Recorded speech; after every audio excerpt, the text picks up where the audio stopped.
Welcome to the deep dive. We talk a lot about financial literacy, and today we're really going to dig deep into some practical tips and some of the psychology behind how we handle money. I'm excited. You hit the nail on the head. So often it's the emotional side of money that trips people up. It's not always about spreadsheets and budgets, right? It's more about understanding why we do what we do with money. Totally. Like, have you ever noticed how your spending habits change when you're feeling stressed or maybe a little too confident? Oh, absolutely. Emotions play a huge role. One of the sources you shared really dives into that. It's fascinating. Yeah, and this person has been there, done that, right? Finance degree, accounting qualifications, even a stint in investment banking. Yeah. Now they're all about helping people break free from those common money mistakes. Exactly. And that firsthand experience, super valuable. They've seen those poor financial decisions play out, and more importantly, they've helped people avoid those same pitfalls. Okay, so let's get into it. They talk about this thing called paying yourself last. What is that exactly? It's a classic mistake. Yeah. Imagine you get your paycheck and you immediately start paying bills, covering expenses, Yeah. putting everyone else first. And then whatever's left over at the end of the month, if anything, that's for you. That's paying yourself last. So you're basically giving yourself the leftovers, not exactly setting yourself up for financial success, are you? Not really. And Yeah. this source actually talked about how Rich Dad, Poor Dad was a game changer for them. That book really challenges that whole pay yourself last mentality. Rich Dad, Poor Dad, that's Robert Kiyosaki, right? I've heard it's a must-read for anyone wanting to get a handle on their finances. It's considered a classic for a reason. Kiyosaki flips the script completely. He says, pay yourself first. As soon as you get paid, a portion automatically goes towards your savings or investments before anything else. Okay, so it's about prioritizing your financial well-being right from the start. This source also mentions something that makes a lot of people cringe: bad debt. What exactly makes debt bad? It depends on what that debt is doing for you. A mortgage, for example, if you can afford it, that could be considered good debt. You're investing in an asset that will likely increase in value over time. Right, right. Bad debt, on the other hand, is stuff that loses value the second you buy it. Think clothes, gadgets, that new phone you just have to have. That's usually bad debt. It's about understanding the true cost of those impulse purchases. This expert had a simple rule. If you can't buy it with cash, don't buy it with debt.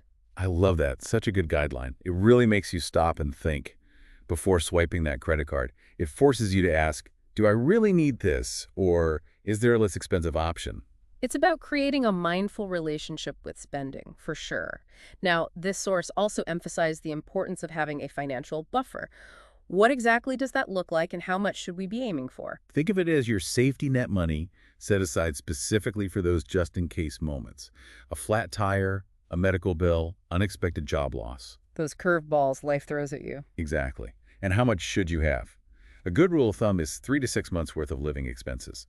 That should give you some breathing room if you're hit with an unexpected expense. It's like having that financial cushion, so you're not completely derailed if something unexpected happens. Now, let's shift gears a bit and talk about the psychology behind money. I'm really intrigued by this. Me too. Our other source really digs deep into this. For example, they talk about how often our impulsive purchases are driven by deeper emotional needs rather than logic. We're trying to fill a void. It's like we're trying to buy happiness or security Right. or something, right? Exactly. And that's where strategies like setting a cooling off period can be so helpful. Like before you make a big purchase, especially an emotional one, give yourself some time to think it over. Step away from the shopping cart, so to speak. Exactly. And this goes back to our financial expert too. They talk about this thing called lifestyle inflation. As you start earning more, you start spending more. Oh, I know that trap all too well. You get that raise, and suddenly you need a nicer car or a bigger apartment. It's a slippery slope. It really is.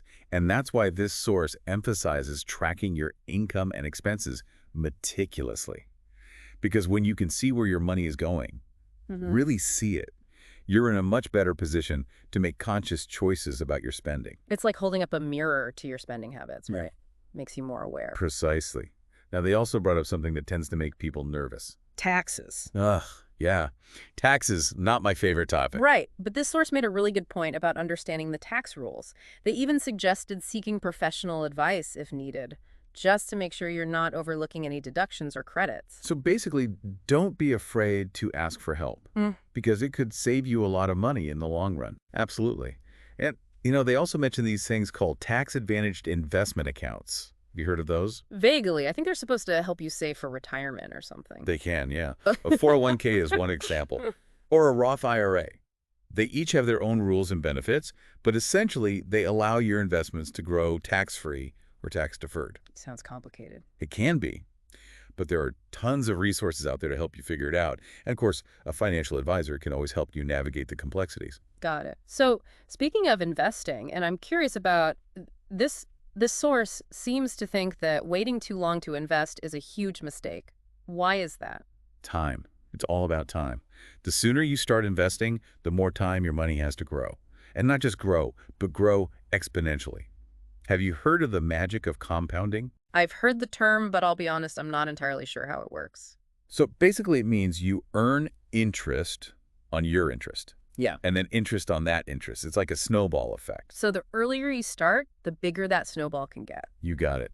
Now, this source also emphasized the importance of not putting all your eggs in one basket. That's where diversification comes in. Right. Don't put all your money into one stock or one type of investment. Exactly. You want a mix of investments based on your own personal risk tolerance and financial goals. Okay, so let's talk a little bit more about the psychological side of money. One thing that really resonated with me was this idea of financial freedom. Yeah, what did they say about that? It's more than just having a lot of money in the bank, right? Exactly. This source talked about financial freedom as having options, having choices. It's about aligning your finances with your values and having the freedom to design a life that you love. I like that. So it's not necessarily about being rich. It's about having control over your life and your choices. Right. It's about financial independence, not being chained to a paycheck. And they talked about the importance of setting financial goals. Goals. Yeah, I know I should probably be better at that. What's the big deal with setting financial goals anyway? It gives you direction. Think about it. If you're going on a trip, you usually have a destination in mind, right? It's the same with your finances. Setting goals, both short-term and long-term, helps you stay focused and motivated. Okay, so how do you actually set financial goals? Like, what are some examples? Sure. So a short-term goal might be something like paying off a credit card within 6 months, or maybe saving up for a down payment on a car. Okay, those are pretty achievable. Right. And long-term goals, those are your bigger aspirations, like buying a house in 5 years or retiring early or maybe traveling the world. Got it. So you've got your big dreams and then you break them down into smaller, more manageable steps. Exactly. And it's also important to celebrate those small wins along the way, because that's what keeps you motivated. I like that. Give yourself a pat on the back every now and then. Now, one thing this source really emphasized was automation, like automating your finances as much as possible. Why is that so important? Think of automation as your personal financial assistant. It takes care of those repetitive tasks so you don't have to.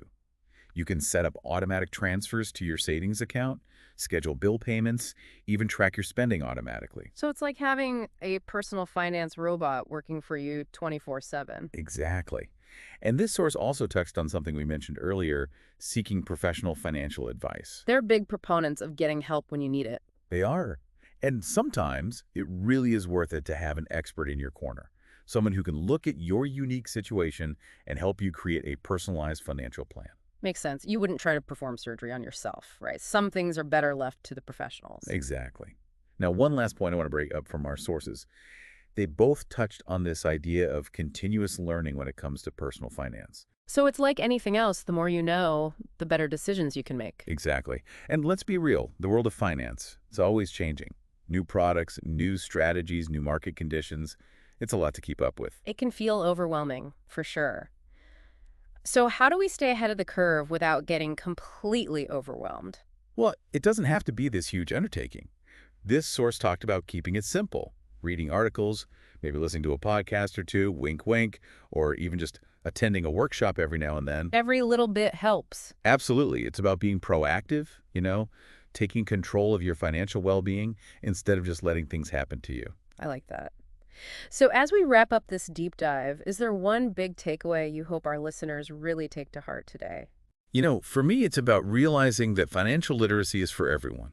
You don't have to be a math whiz or a Wall Street guru to make smart money decisions. It's about empowering yourself with the knowledge and tools you need to feel in control of your finances. It's about creating that sense of financial well-being, whatever that looks like for you. Now, before we go, is there one question you'd like to leave our listeners with? Something for them to chew on. Hmm, that's a good one. I'd probably ask, if you could wave a magic wand and break just one bad money habit this week, what would it be? And what kind of positive ripple effect would that have on your life? That's a great question. Really gets you thinking. It's been a pleasure diving into this topic with you today. Likewise. And for everyone listening, keep exploring, keep learning, and keep taking those steps, big or small, towards achieving your own version of financial freedom. Until next time.